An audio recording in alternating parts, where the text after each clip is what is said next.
I'm going to teach you how to use a clay extruder. The first step to using a clay extruder is to set up the bat. Some materials that you'll need for this are going to be a wooden bat, a piece of newspaper, and masking tape. So first, you're going to set your newspaper flat on a table, and then you're going to place the bat in the center of the newspaper. Then you will fold in the sides and tape them down. You'll do this for all 4 sides.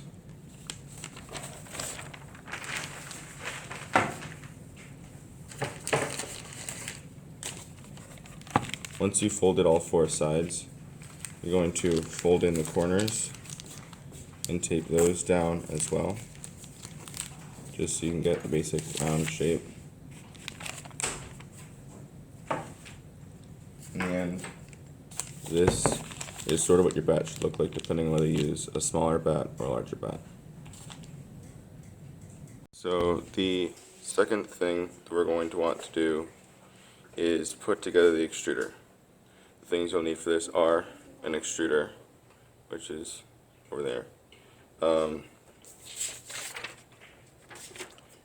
metal die, a plastic die, a die mask, 2 bolts, 4 washers, 2 spacer nuts, 2 nuts, a wrench, and pliers, and we'll get the clay block later. So what you're going to want to do first is take your plastic die and set it flat on a table with the beveled edges up, because the other side is flat. Then you're going to take your metal die and put it on top with the square hole over the hole in the plastic die you want. I'm going to use the largest hole for mine. Then you're going to take this whole setup and place it on top of the die mask like this, and take bolts, take off the outside nut and washer, and put each of these through the bottom holes of the die mask.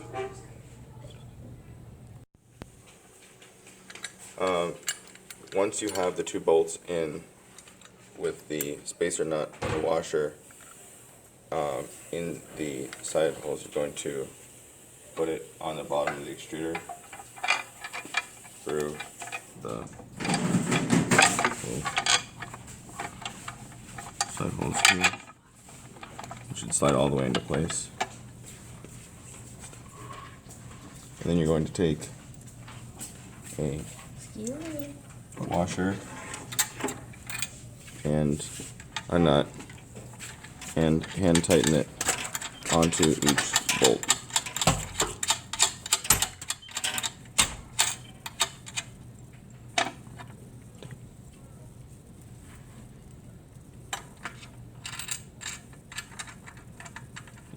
Once you have the bolts in, you're going to hand tighten the nuts on the rest of the way with a clamp and wrench. Feel tight. And then your extruder is set up. We're going to prepare the clay for the extruder.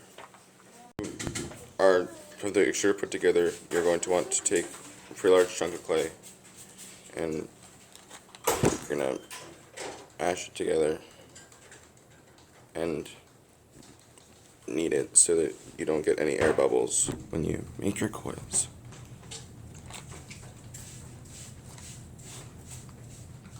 So use a ram's head wedge to wedge and knead the clay to get rid of all the air bubbles.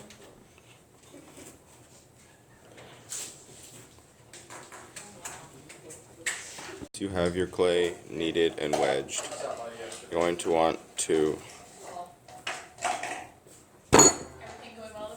hit it on the table and give it flat sides, flat bottom, flat top. playing cornhole. Cornhole, yeah.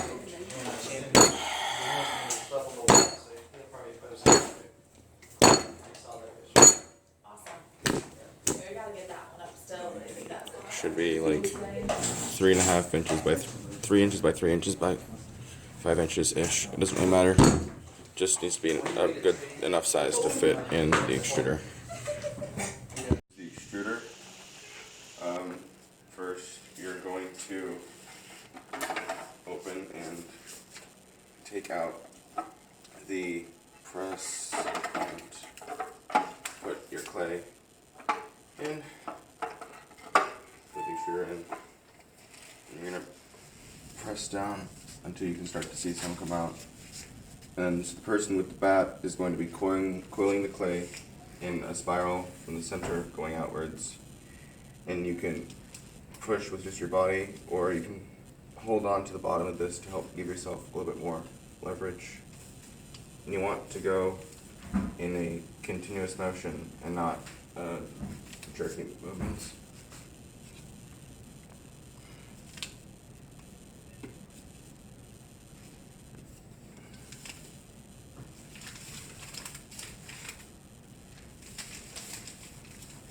Once you've completely compressed this, you can open it up, take some of the excess off,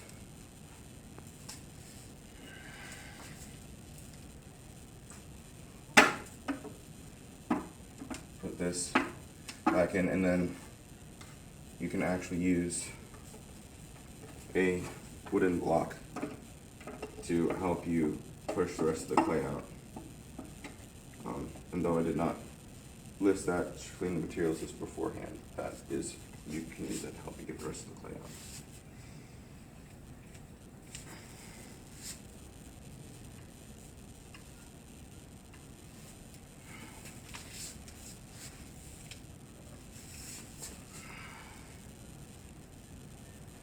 And so that's the extent of the clay that we're going to get out of this. Once you're done coiling, reach up to the plastic die and pull off the remainder of the clay. That's how you use the extruder. We're going to take apart the extruder. So first what you want to do is use your clamp and your wrench and loosen at least the bolts on here to the point where you will be able to hand loosen them like that, and do the same on the other side. Stop the video. Once you have this loose enough so you can hand loosen it, you're going to apply pressure up onto this with your hands, take off the nut and the washer, and you're going to set those aside.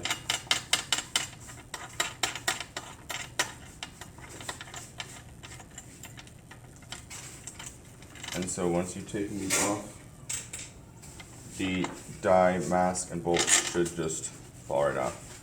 And the plastic die mount should stay in place from the clay that's holding them there. Once you have the die mask off, you're going to pull this metal and plastic die off with your thumb, like that. And the wood block should be right on top and should come right through if we push it out.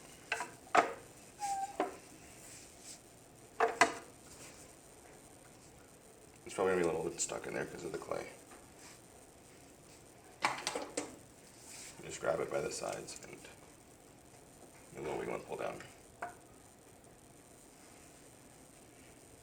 And now you've taken apart the extruder. So step 6 is to actually clean the extruder. So for that we're going to need a broom, dustpan, and a washcloth. It is semi-wet.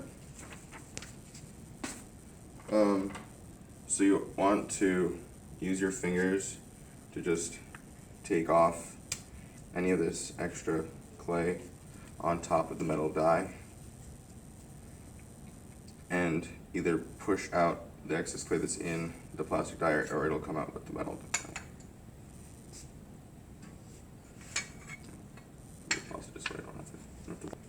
So you'll also want a putty knife, and you can use this to just scrape off excess clay on the metal die, or you can use it to get the extra clay out of the inside of the extruder.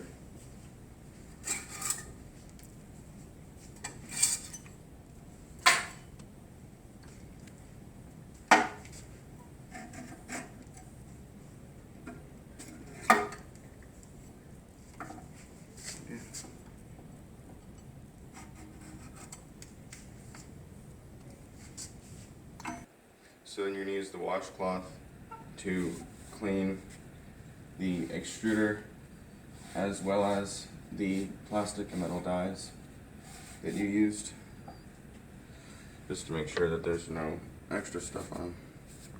It just really gets them clean so that it extends their usable lifetime.